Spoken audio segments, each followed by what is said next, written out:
Hello বন্ধুরা, আজ চলুন আমরা সিমেন্টবিহীন টোটাল হিপ রিপ্লেসমেন্ট নিয়ে কথা বলি। সাধারণত 3 ধরনের হিপ রিপ্লেসমেন্ট রয়েছে।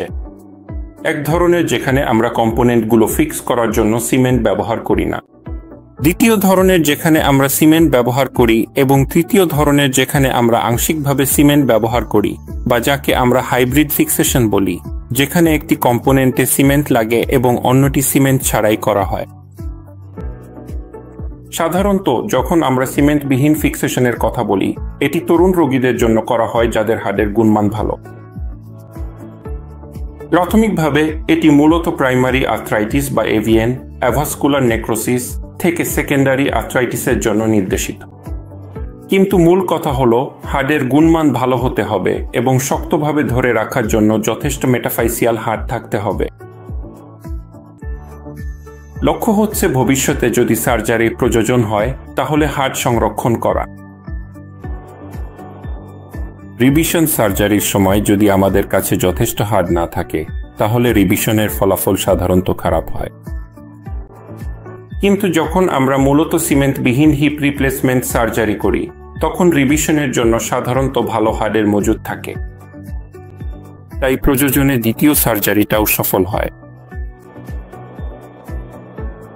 বয়স্ক রোগীদের ক্ষেত্রে, বিশেষ করে 6-5 বছরের মধ্যে অস্টিওপরোটিক রোগী এবং নারীদের জন্য আমরা সাধারণত সিমেন্টেড হিপ রিপ্লেসমেন্ট সার্জারি করি, কারণ এতে ফলাফল ভালো হয়, দ্রুত চলাফেরা করা যায়, পেরিপ্রস্থেটিক ফ্র্যাকচারের ঝুঁকি কম এবং সামগ্রিকভাবে জটিলতাও কম হয়।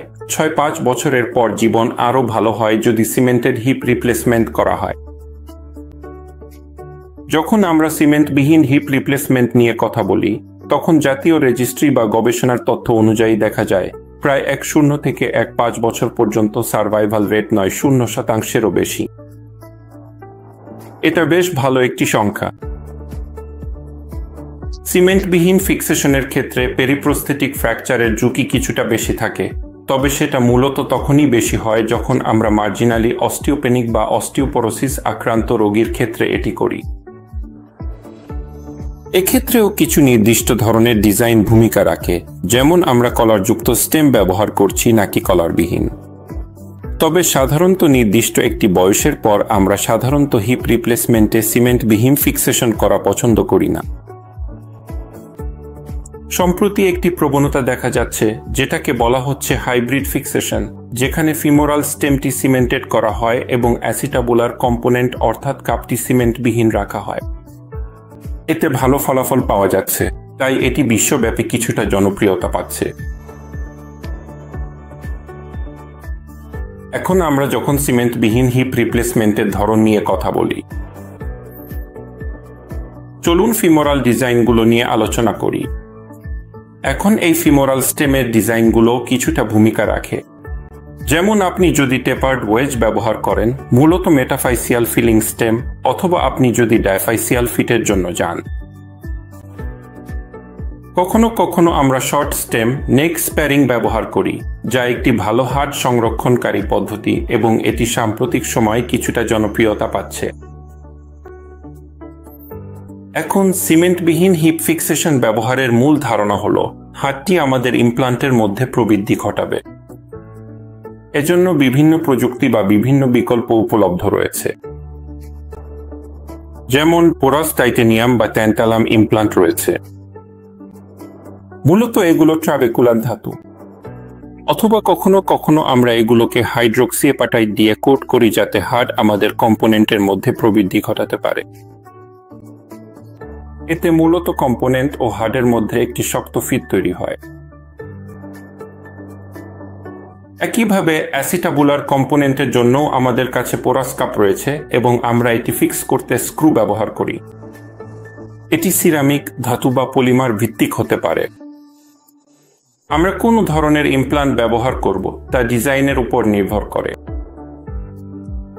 তাই বাস্তবিকভাবে বলতে গেলে সিমেন্টবিহীন হিপ ফিক্সেশন ভালো হাড়ের গুণমান সম্পন্ন তরুণদের জন্য।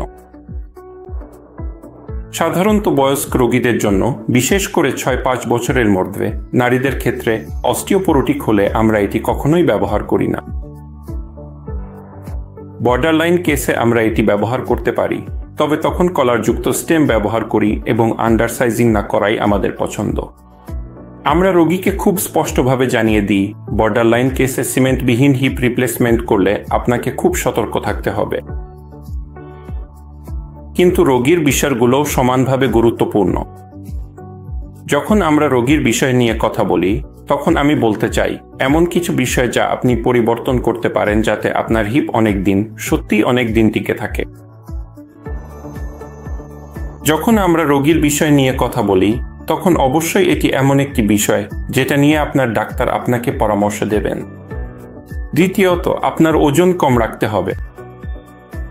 আপনার বমি বা ওজন যতটা সম্ভব কম রাখতে হবে যাতে ইমপ্ল্যান্টের উপর কম চাপ পড়ে। আপনি যদি ডায়াবেটিক হন, তাহলে অবশ্যই আপনার সুগার ভালোভাবে নিয়ন্ত্রণে রাখতে হবে। আপনার ধূমপানের অভ্যাস থাকলে যে কোনো মূল্যে ধূমপান এড়িয়ে চলা উচিত। তাহলে এই বিষয়গুলো আপনি নিয়ন্ত্রণ করতে পারেন। অন্যদিকে সার্জিক্যাল টেকনিক, কম্পোনেন্টের অবস্থান, আপনার সার্জন কোন ধরনের স্টেম ব্যবহার করবেন, এই বিষয়গুলো আপনার সার্জনের উপর ছেড়ে দিন। আপনি যদি আপনার সার্জনের উপর বিশ্বাস রাখেন, তাহলে তার সিদ্ধান্ত অনুযায়ী এগিয়ে যান এবং আপনার ওজন, সুগার বা ধূমপান নিয়ন্ত্রণের মতো বিষয়গুলোতে নিজে কাজ করুন। আশা করি এই ভিডিওটি আপনার জন্য উপকারী হয়েছে। আপনার কোনো প্রশ্ন থাকলে প্রদর্শিত নম্বরে আমাদের সাথে যোগাযোগ করতে পারেন। আমরা আপনাকে সাহায্য করতে পেরে খুশি হব। ধন্যবাদ।